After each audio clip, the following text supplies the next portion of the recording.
So you ever wish you could be more productive, get more stuff done, make things happen? Because it's productivity that will produce results. Whether it's making more money, whether it is, getting a body that you want, whether it is starting a business or whatever it is, you must produce results. But the challenge with a lot of people is that they procrastinate.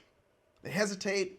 They don't do what they said they were going to do. With the best of intentions, they may start the day before saying, I'm going to do something. And as you've heard me say this before, everybody's willing to do it when there's something at stake. Everybody's willing to do it when they're uncomfortable. People are willing to change in that moment, change how they eat, change how they go about doing something, change what they're doing that is not producing results. They're willing to do it when there's something at stake, when there's something to lose, or there's some sort of pressure, or there's some sort of uncomfortableness. My standard thing that I always say is, you try to fit yourself into your clothes, your jeans, and you no longer fit them because your ass has grown because you've eaten too much cake. And in that moment you go, you know what? Tomorrow I'm going to start my diet. And you're willing to do it, and you actually mean that you're going to do it, because inside in that moment, you got that stress and you got that pressure that you're going, if I don't do it, in another 2 or 3 weeks, I'm going to be even bigger. I'm not going to fit into my jeans. And I'm using that as an example, but it's synonymous with everything in life, isn't it?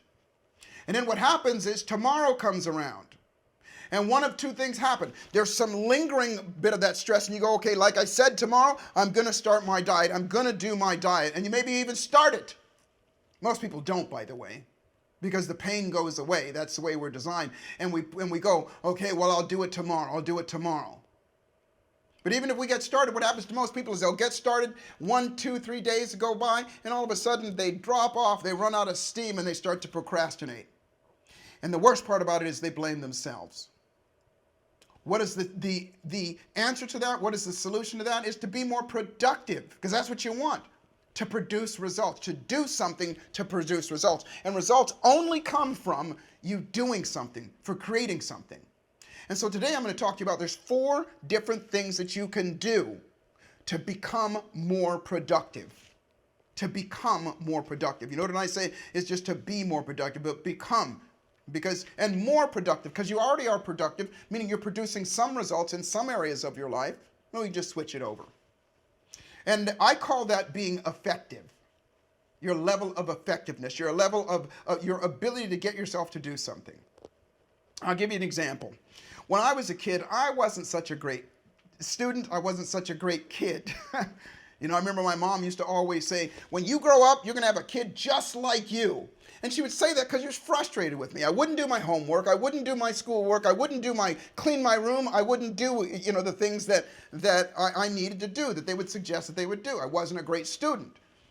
And that's what frustrated. I remember my mom being so frustrated. And she would ask me, why don't you just do this? It'd be so much easier. You'd have more privileges. You wouldn't be on restriction. You'd be all those things. And I'd always think to myself, well, okay, and I don't remember what I was thinking. But you know what I loved to do? I loved to go fishing. I grew up in Hawaii, on the island of Oahu, and then you could literally walk to the pier or walk to the beach and go fishing.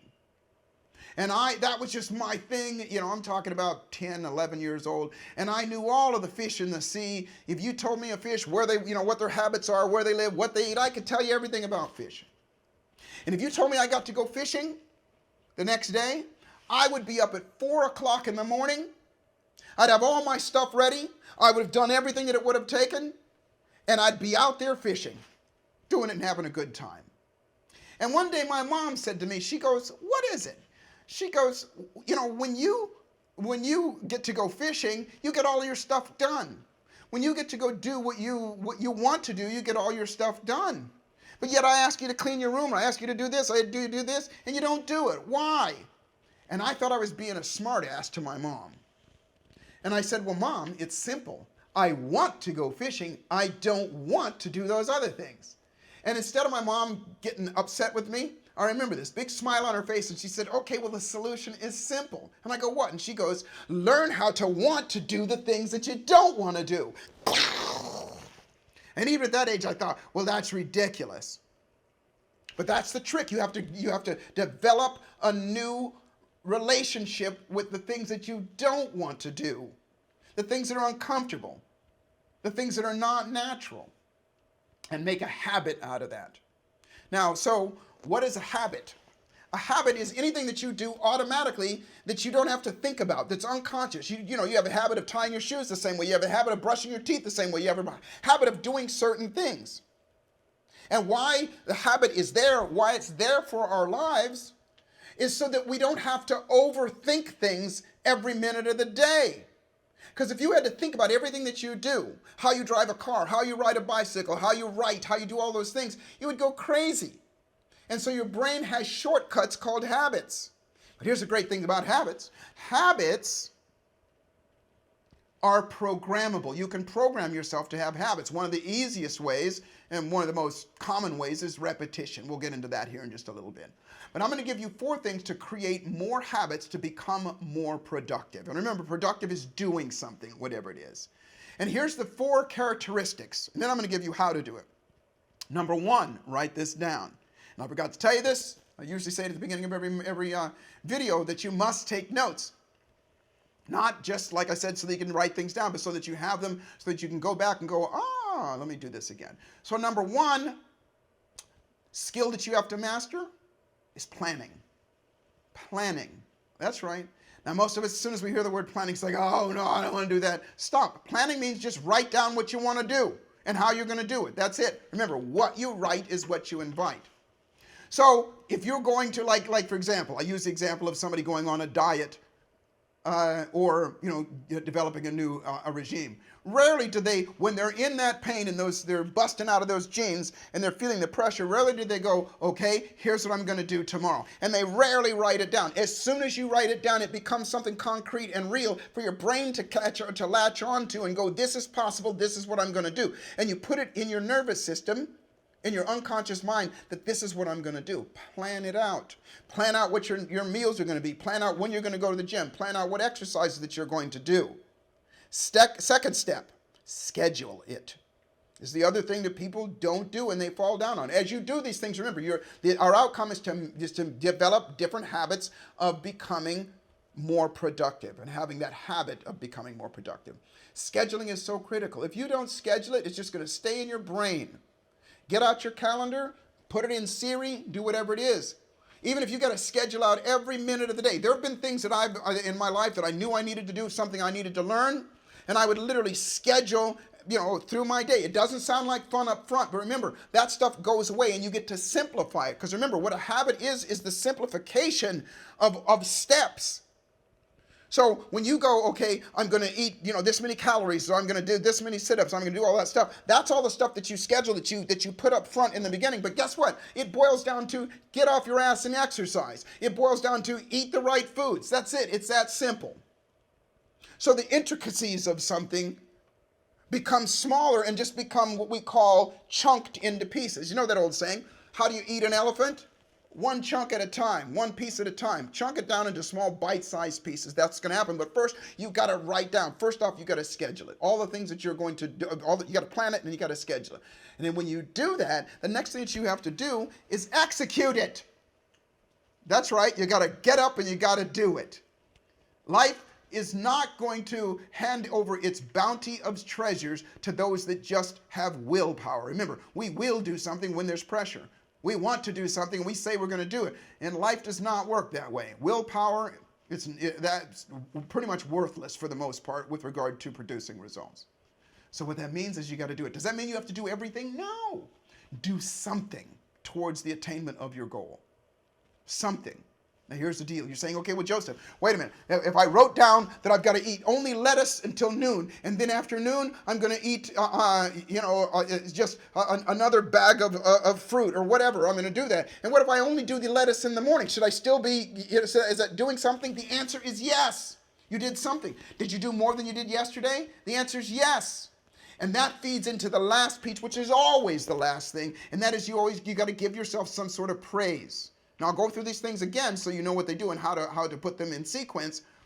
But you got to praise yourself for having done something, for having planned, for having scheduled, and for having executed something. Why? Why is this thing so important? Because it's the praising. And when I say praise, I mean just giving yourself some sort of credit, giving yourself some sort of praise and saying, hey, I did it. I'm amazing. Any of those things. Pat myself on the back, shake my ass, do whatever, dance around, dance naked, do whatever it takes so that your nervous system goes, hey, this is good. Even if you just put a smile on your face. Now let's go over the mechanics of why that works and why that's so important. Because as soon as you smile, as soon as you give yourself some sort of praise, then here's what happens. Your brain goes, this feels good. And anytime you feel good, your brain is going to go, what just happened before me feeling good? And your brain goes, oh, I planned it, I scheduled it, and I did something. And the brain goes, well, this feels good. We want more of that. Let's do it again. And so you develop the habit through the praising of doing things right like this. And then what happens is your nervous system goes, it starts to be, that becomes your preference. And let's look at the antithesis. Here's what most people do. They will go, okay, tomorrow, and again, I'm using dieting and losing weight as an example, but again, it's synonymous with everything. They will get up the next day and they'll go, okay, I'm only going to eat, fresh fruit or whatever. And they'll eat a little bit of fresh fruit, and then all of a sudden they'll realize it's 7 o'clock at night and they've had cake and they've had other things that they're not supposed to do. And then what do? They beat themselves up. Oh, I didn't do it. See, I'm too, I don't have a good strong will. I'm this, I'm that. And they beat themselves up. And all that's doing is your nervous system is saying that you're not good enough. When you're giving yourself some sort of pain towards it, your brain is now attaching pain to even having eaten that fruit in the morning. See how this works? And remember, the brain and the body is designed to move away from pain. And as soon as that happens, you develop that habit. And unfortunately, it's backed up and it is reinforced by so many other things that are around. We look at other people and we're going, well, I'm not as fat as that one there. I'm not as broke as that one there. And at least I did this, at least that. So you're selling yourself short. So instead, as soon as you eat that bag of fruit, as soon as you schedule, as soon as you do whatever in that way, you go, at least I did that. That's great, I did that. And give yourself credit. This, I promise you, is what's missing from your life. It's what's missing from most people's lives. Self-appreciation. And when you appreciate yourself, then what will happen is yourself will start to deliver. And this is how you become more productive. Now again, oftentimes when I talk about things like this, it might seem counterintuitive, like, well, wait a minute, why would I be giving myself credit when I didn't get it right? Well, that's just like saying you scold the baby for not having gotten up and run the very first time it stood up to walk. The baby didn't get it right, the baby fell over. But the baby knows something that you don't. The baby is smarter than you. The baby just goes, oh, I fell over. What do I want? Oh, that's what I want. It feels good. And if you ever watch babies learn how to walk or do things like that, guess what they do? They fall over and they don't sit there and cry about it. They get right back up and they laugh about it and they go do something else. What if you did the same thing? See, because you still have the same kind of nervous system as a baby does. It's still there. It's the same you. If you did the same thing, use what works. Plan it out. Just do it. And by the way, every step of the way, as soon as you do the planning and you go, okay, well, this is what I'm going to do, this is what I'm going to do, and you write it down, pat yourself on the back. Stand up, shake yourself out, give yourself a smile. Praise, praise, praise, praise, praise. Now remember earlier I said that one of the quickest ways of programming ourselves is through repetition. And so I want you to do this for 10 days. For 10 days, first off, the first day you just write it down. The first day is going to be the longest time where you sit down and you plan it out. And you plan out exactly what you're going to do. And you write down, what you're going to schedule. But then through this, I just want you for 10 days, just do something for 10 days. You will develop that habit. That is how you start to like the things that you don't like. That is how you start to like the things that you don't want to do. That's how you start to condition yourself to be more productive, to be more effective, to get the things done that you need to, want to, could, should get done so that you get what you want. And you'll find yourself not only being more productive, but being more effective as well. Lastly, remember this. Life is exactly what you dare to make it, and fortune, whatever you consider fortune is, it favors the bold. It favors people that dare to do something different. So dare to make your life magnificent. I look forward to serving you, and I'll see you at the top. I'm out.